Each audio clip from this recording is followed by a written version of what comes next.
आज हामी एउटा यस्तो सांस्कृतिक अभ्यासमा अलिक गहिरिँदैछौँ जुन बिस्तारै ओझेलमा पर्दैछ जस्तो छ, सङ्गिली नाच।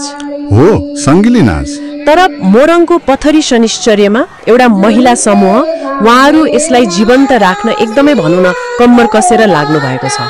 साँच्चै हामीसँग उहाँहरूको प्रयास र यो परम्पराको महत्त्वबारे केही जानकारी छ। आउनुहोस् यसबारे अलि विस्तारमा कुरा गरौँ न। खासमा यो सङ्गिली नाच भनेको चाहिँ के हो, अलि प्रष्ट पारौँ न त। ल, सङ्गिलीको अब शाब्दिक अर्थ नै साथी वा सहचरी हुन्छ। यो मूलतः महिलाहरूले समूहमा प्रस्तुत गर्ने एउटा नाच हो। ए, महिलाहरूले मात्रै? हो, महिलाहरूले। यसले उनीहरू बीचको त्यो मित्रता, सहयोग अनि एकतालाई दर्शाउँछ।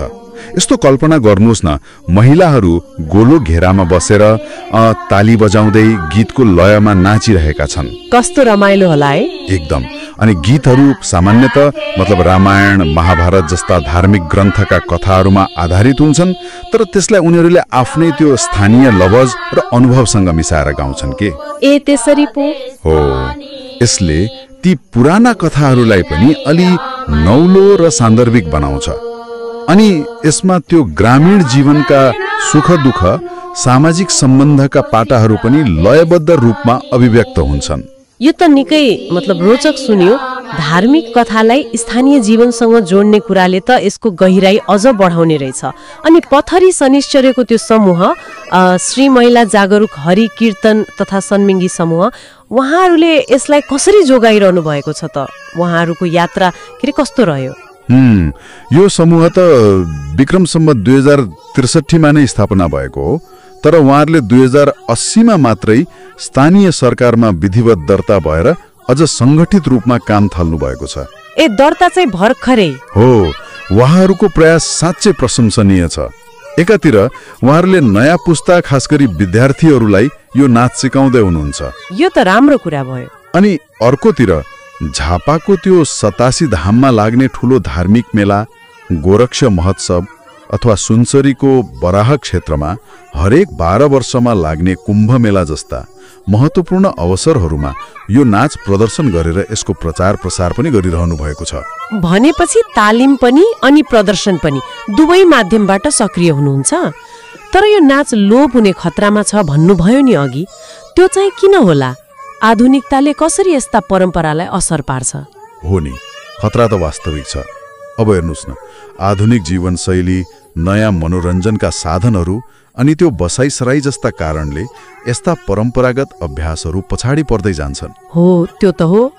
अनि यो नाच केवल मनोरञ्जन त हुँदै होइन, यो त स्थानीय भाषा, लय, कथा भन्ने शैली अनि समुदायको भावना र सामाजिक सन्देश बोक्ने एउटा जीवन्त माध्यम हो नि त। यसले दर्शकलाई भावनात्मक रूपमा जोड्ने क्षमता राख्छ।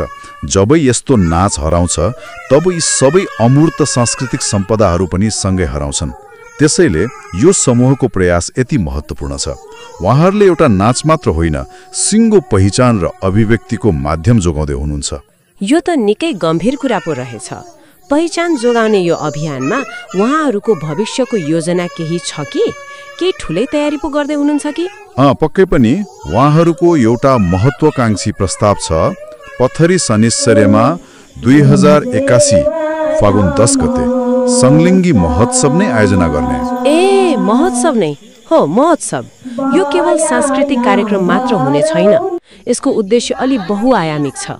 संलिङ्गी नाचको संरक्षण त छँदैछ, सँगसँगै आन्तरिक पर्यटन प्रवर्धन गर्ने, समुदायमा एकता बढाउने र स्थानीय आर्थिक गतिविधिमा पनि टेवा पुर्याउने। एउटा महोत्सवले यति धेरै पक्षलाई समेट्न खोज्नु त साँच्चै राम्रो सोच हो।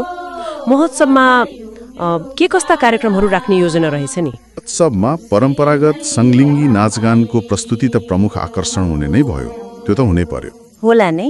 त्यसबाहेक स्थानीय रैथाने परिकारका स्टलहरू राख्ने अनि यो नाच र यसको सांस्कृतिक महत्त्वबारे विज्ञहरूबाट कार्यपत्र प्रस्तुत गराउने जस्ता कार्यक्रमहरू पनि समावेश गर्ने सोच छ।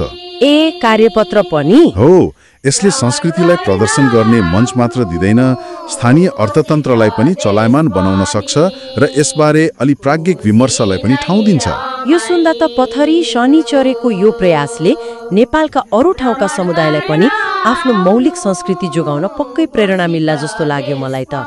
यो एउटा स्थानीय प्रयास भए पनि यसको सन्देश त राष्ट्रिय स्तरकै छ नि है। निश्चय पनि ठिक भन्नुभयो। यो प्रयासले के देखाउँछ भने आफ्नो पहिचान र संस्कृति जोगाउन स्थानीय समुदाय आफै अग्रसर हुन सक्छन् र हुनुपर्छ। तर यहाँ एउटा महत्त्वपूर्ण प्रश्न पनि उठ्छ। के प्रश्न होला? अब तीव्र गतिमा परिवर्तन भइरहेको समाजमा यस्ता परम्परागत लोक नृत्यहरूले नयाँ पुस्तालाई कसरी आकर्षित गरिरहन सक्छन्, हैन? अनि के आजको प्रविधिले यस्ता संस्कृतिहरूलाई केवल अभिलेखीकरण गरेर सङ्ग्रहालयमा सीमित राख्न मात्र मद्दत गर्छ, वा तिनलाई पुनर्जीवित गर्न, अलि समयानुकूल बनाउन र विश्वभरका नयाँ दर्शकसम्म पुर्याउन पनि सार्थक भूमिका खेल्न सक्छ? यो विषयमा सोच्नु र काम गर्नु जरुरी देख्छु म त।